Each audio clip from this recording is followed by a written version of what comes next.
आज क्लास में रोनी और बॉबी ने मोंटी के साथ अच्छा नहीं किया। हाँ, अब बेचारे मोंटी को अपने सारे बाल काटने पड़ेंगे। क्या हुआ मेरे प्यारे बच्चों, दोनों किस बात से परेशान हो? दादाजी, आज जब हम सब ग्राउंड पर खेल रहे थे तो रोनी और बॉबी ने बेचारे मोंटी को बहुत मारा और उसके बालों पर च्युइंगम चिपका दिया। अच्छा, लेकिन क्यों? क्योंकि मोंटी दुबला और कमजोर है, इसलिए रोनी और बॉबी मोंटी को रोज परेशान करते हैं।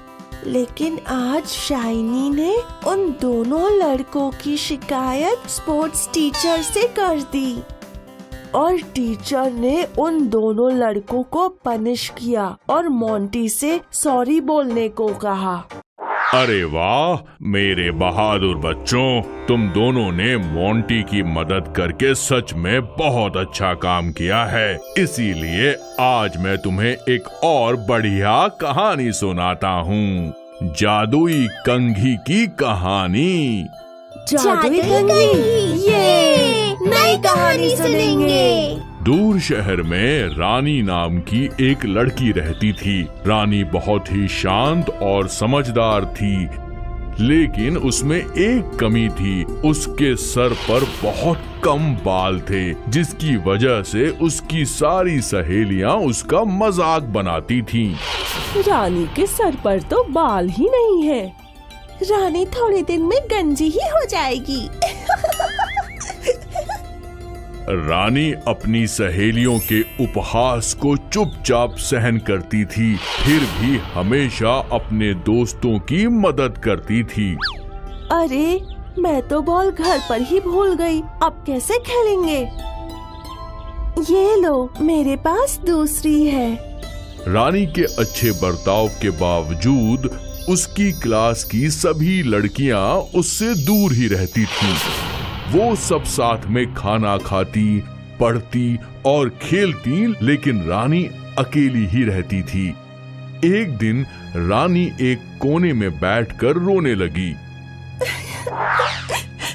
हे भगवान, मैंने तो किसी का बुरा नहीं किया, फिर आपने मुझे ऐसा क्यों बनाया?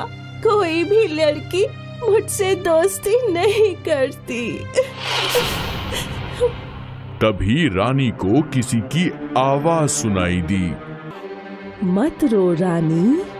रानी ने जब सर उठाकर देखा तो उसके सामने एक चमकीली कंघी थी और वो आवाज उस कंघी से आ रही थी। तुम कौन हो? मैं जादुई कंघी हूँ। तुम्हारे अच्छे काम से खुश होकर मैं तुम्हारे पास आई हूँ। कंघी को बोलता देख रानी हैरान हो गई। क्या तुम सच में मेरी मदद कर सकती हो? मेरे कम बालों की वजह से मेरी सारी लड़कियाँ मेरा मजाक बनाती हैं। क्या तुम मेरी मदद कर सकती हो? हाँ, मैं तुम्हारी मदद करूँगी। रानी उस कंघी को घर ले आई और उससे अपने बाल बनाने लगी। अकेले में अक्सर कंघी से अपने मन की सारी बातें भी कर लिया करती थी। पता है कंघी, आज क्लास में टीचर ने टेस्ट लिया था और मुझे पूरे में से पूरे मार्क्स मिले हैं। अरे वाह! लेकिन फिर भी क्लास में मेरा कोई दोस्त नहीं है, सब मेरे साथ बुरा बर्ताव करते हैं। मुझे एक अच्छा दोस्त चाहिए। जादुई कंघी ने रानी की सारी परेशानी ध्यान से सुनी। धीरे धीरे जादुई कंघी के इस्तेमाल से रानी पढ़ाई में अव्वल आने लगी और उसके सर के बाल बहुत घने और काले और लंबे हो गए, जिससे वो बेहद सुंदर दिखने लगी। रानी की सफलता देखकर अब क्लास की सारी लड़कियों ने उससे दोस्ती कर ली। वाह रानी, अचानक तुम्हारे बाल इतने घने, लंबे और खूबसूरत कैसे हो गए? रानी ने किसी को जादुई कंघी के बारे में नहीं बताया, लेकिन उसकी एक सहेली ने उससे जादुई कंघी से बात करते हुए सुन लिया। बोलने वाली जादुई कंघी? अच्छा, तो ये राज है। इस जादुई कंघी की वजह से रानी के बाल इतने सुंदर बन गए हैं। अगले दिन रानी से नजर बचाकर उसकी सहेली ने वो जादुई कंघी चुरा ली और उसकी जगह ठीक वैसी ही दूसरी कंघी रख दी। जब रानी ने जादुई कंघी से बात करी तो कंघी ने कोई जवाब नहीं दिया। जादुई कंघी ने बोलना क्यों बंद कर दिया? ये क्या हो गया? क्या मुझसे कोई गलती हो गई है? रानी की सहेली ने जादुई कंघी से जैसे ही बाल बनाए, उसके सारे बाल टूट गए। उसने कांच में खुद की हालत देखी तो वो रो पड़ी। हे भगवान, मेरे बाल! अब मैं बाहर कैसे जाऊंगी? सहेली को रोता देखकर रानी वहां आ गई और उसने जादुई कंघी से विनती की कि उसकी सहेली के बाल उसी तरह घने और सुंदर और काले बना दे। इस बार जब सहेली ने कंघी फेरी तो उसके बाल पहले से भी ज्यादा घने और सुंदर हो गए। रानी की सहेली को उसकी गलती का एहसास हुआ। तुमने मेरी बहुत मदद की है रानी। आज से तुम मेरी और मैं तुम्हारी सबसे अच्छी दोस्त हूँ। मैं हमेशा तुमसे दोस्ती निभाऊंगी। रानी, तुम्हारी अच्छी सोच और अच्छे काम की वजह से आज तुम्हें एक पक्की सहेली मिल गई। अब मेरा काम खत्म हो गया। तुम दोनों हमेशा साथ रहना। तो इस कहानी से हमें क्या शिक्षा मिली? इस कहानी से हमने ये सीखा कि कभी किसी की कमजोरी का मजाक नहीं बनाना चाहिए, और ये भी सीखा कि कोई हमारे साथ कितना भी गलत करे, लेकिन हमें हमेशा सबके साथ अच्छा बर्ताव ही करना चाहिए। दादाजी, हम क्लास में सबको ये कहानी बताएंगे ताकि आगे से कोई भी मोंटी के साथ बुरा बर्ताव ना करे। हाँ दादाजी।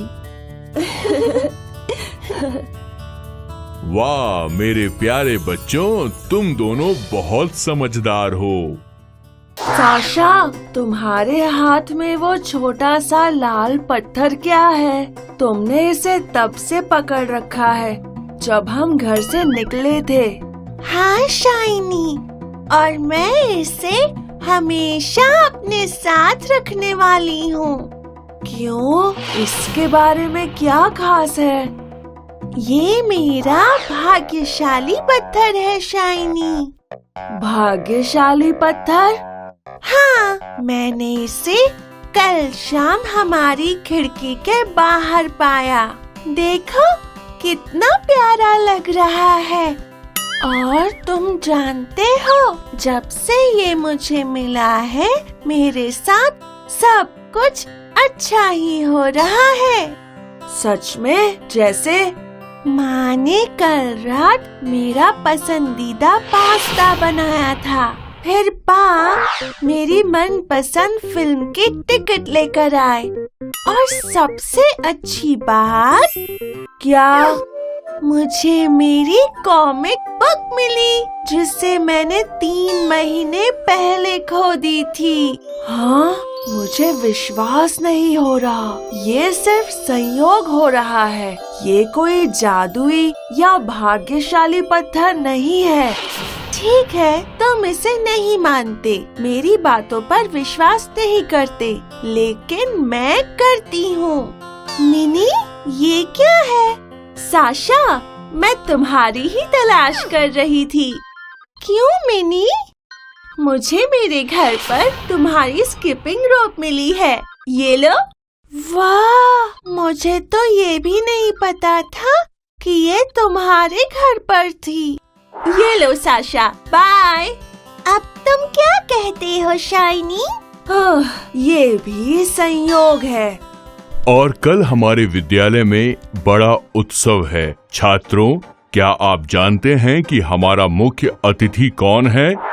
ये लोकप्रिय अभिनेता राजवीर सिंह हैं। वाह, राजवीर सिंह! वाह, राजवीर सिंह! और मुझे पूरे दिन एक छात्र की जरूरत है। उसके लिए मैं चुनता हूँ। जी हाँ साशा, आप कल पूरे दिन राजवीर सिंह के साथ रहेंगी और यहाँ तक कि उनकी कार में सवारी भी करेंगी। वाह, मुझे यकीन नहीं हो रहा है। क्या मैंने तुम्हें नहीं बताया था कि ये मेरा भाग्यशाली पत्थर है? क्या हुआ साशा? शाइनी, मुझे मेरा भाग्यशाली पत्थर नहीं मिल रहा है। अरे नहीं, तुमने उसे कहाँ खो दिया? मैं नहीं जानती शाइनी। चिंता मत करो, हम उसे ढूंढ लेंगे। हमें वो कहीं भी नहीं मिला। वो गायब हो गया है। चिंता मत करो साशा, मुझे अभी भी लगता है कि वो सिर्फ एक साधारण पत्थर था। तुम कभी नहीं समझोगे। साशा, क्या हुआ? रो क्यों रही हो? माँ, साशा ने अपना जादुई पत्थर खो दिया। क्या जादुई पत्थर? शाइनी, उन्हें मत बताओ। माँ, साशा को पिछले हफ्ते एक जादू का पत्थर मिला था। फिर उसके साथ सभी अच्छी चीजें हुई, यहाँ तक कि उसे राजवीर सिंह के साथ पूरा दिन बिताने का मौका मिला, लेकिन वो अब नहीं मिल रहा है। ओह साशा, जादू जैसा कुछ नहीं है। कोई भाग्यशाली पत्थर नहीं है। ये सब संयोग है। संयोग? इसका क्या मतलब है? संयोग से होने वाली बातें। यही मैंने भी उसे बताया था। वैसे तुम खुश हो जाओ, मैं तुम्हारा पसंदीदा पास्ता बनाती हूँ। क्या वो अब भी पत्थर को लेकर दुखी है? हाँ माँ, ये अच्छी बात नहीं है। अब 2 सप्ताह बीत गए हैं, लेकिन हम उसे खुश करने के लिए क्या कर सकते हैं? फिलहाल तुम उसे बाहर ले जाओ और उसके साथ खेलो। साशा, खुश हो जाओ मेरी बेटी। माँ, साशा, जल्दी आओ। ये क्या है शाइनी? माँ देखो, बगीचे में एक नया पौधा आ गया है। वाह, लेकिन मैंने तो इसे नहीं बोया। ये जादू है। जादू? आप क्या सोच रही हैं माँ? ओह, मैं समझ गई। साशा, क्या तुम्हारा जादुई पत्थर लाल रंग का छोटे से अंडे के आकार का था, थोड़ा सा नर्म? हाँ माँ। बुद्धू, वो पत्थर नहीं था, वो एक बीज था। बीज? हाँ, तुम्हारी चाची हमारे लिए कुछ मैग्नोलिया बीज लाई थी, लेकिन मेरे पास उन्हें लगाने का समय नहीं था। शायद उनमें से एक यहीं गिर गया होगा और साशा ने उसे पाया। वाह, तो ये पौधा मेरा भाग्यशाली पत्थर है। हाँ, मैं बहुत खुश हूँ। और मैं भी हूँ। अब तुम्हारा भाग्यशाली पत्थर हमेशा तुम्हारे साथ ही रहेगा। लेकिन मैं तुम्हें एक बात बता दूं, कोई जादू नहीं है। सब कुछ होने की एक वजह होती है और एकमात्र जादू ये है कि कैसे छोटे बड़े बीज सुंदर फूलों वाले पौधों में बदलते हैं। क्या इसके फूल भी होंगे माँ? हाँ, अगर हम इसका ख्याल रखें तो। मैं रखूंगी। मेरा सुंदर जादुई पत्थर वापस आ गया। वाह, लेकिन मैंने तो इसे नहीं बोया। शाइनी सुनो, मेरी बात सुनो। तुम सुन क्यों नहीं रहे? रुको, अभी मजा चखाती हूँ। अरे ये क्या किया साशा? तुमने मेरी ड्राइंग क्यों फाड़ दी? मैंने बहुत मेहनत से बनाई थी। क्योंकि तुम मेरी कोई बात नहीं सुनते। आज खेलते वक्त भी तुमने मुझे अपनी टीम में नहीं लिया। क्योंकि जब तुम हारती हो तो गुस्सा होकर दोस्तों पर चिल्लाने लगती हो। नहीं, मुझे कभी गुस्सा नहीं आता। अभी तो तुमने गुस्से में मेरी ड्राइंग फाड़ दी। वो तो मैंने। शाइनी, तुम्हारी ड्राइंग का ये हाल कैसे हुआ? मम्मी, साशा ने गुस्से में मेरी ड्राइंग शीट फाड़ दी। ये कल मुझे क्लास में सबमिट करनी है। अब फिर से बनानी पड़ेगी। ड्राइंग बाद में बना लेना। उससे पहले तुम दोनों को एक कहानी सुनाती हूँ। हाँ, पहले कहानी सुनेंगे।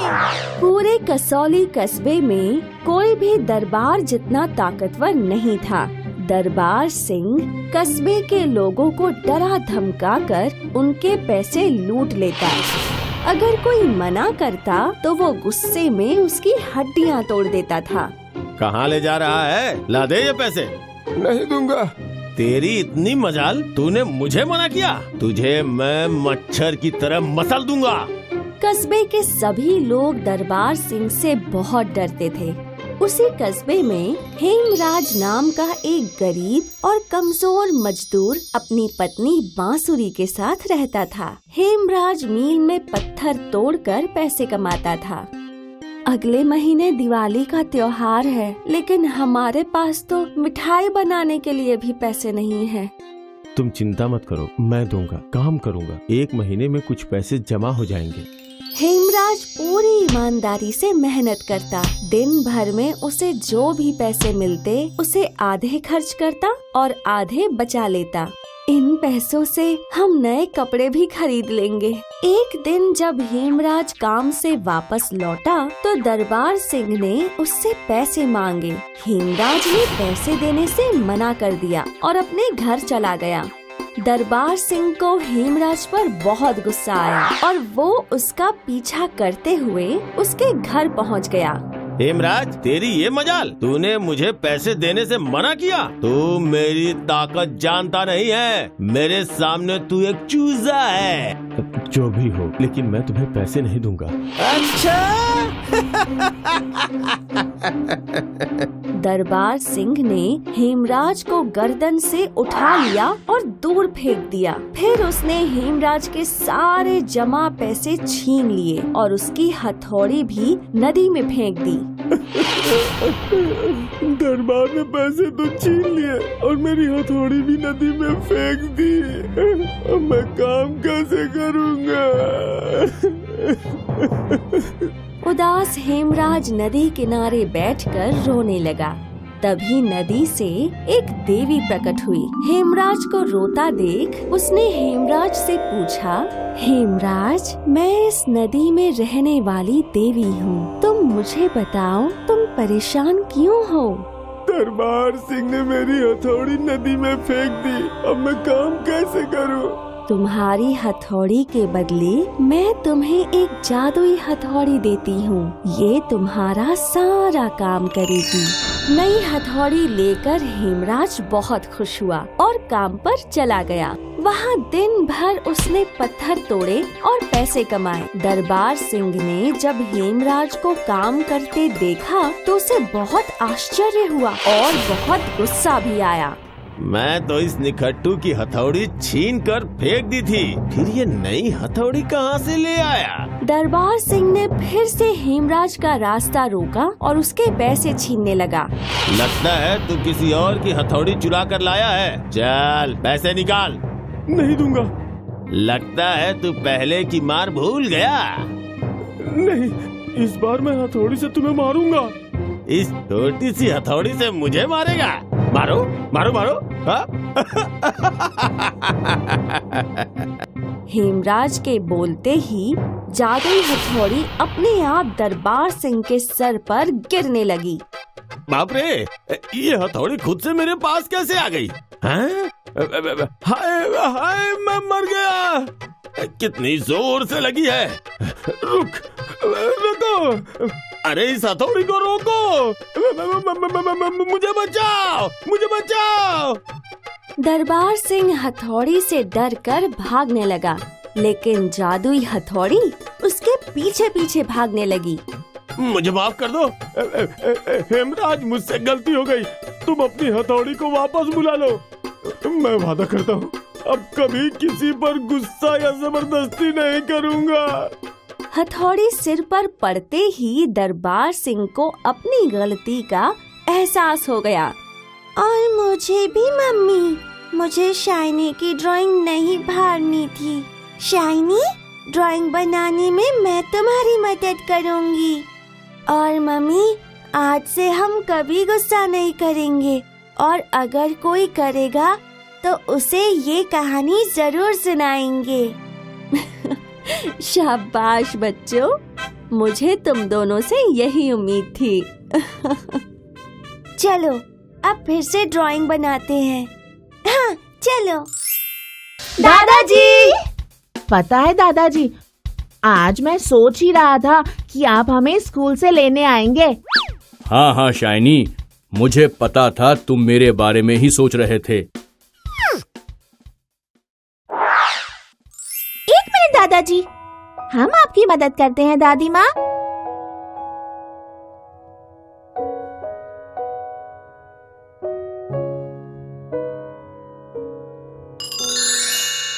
बहुत अच्छे बच्चों, तुमने उस बुढ़ी औरत की मदद करके बहुत अच्छा काम किया। इसलिए आज मैं तुम दोनों को एक मैजिकल स्टोरी सुनाऊंगा। कहानी सुनेंगे।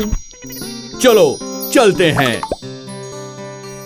तो ये कहानी है एक मिनी नाम की लड़की की, जो तुम दोनों की ही उम्र की थी। लेकिन मिनी अपाहिज थी, वो चल फिर नहीं सकती थी। मिनी की बहुत इच्छा थी कि वो बाकी सभी बच्चों के साथ खेल सके, दौड़ सके, लेकिन वो तो चल भी नहीं सकती थी। एक दिन मिनी बहुत उदास होके एक बेंच पर बैठी थी।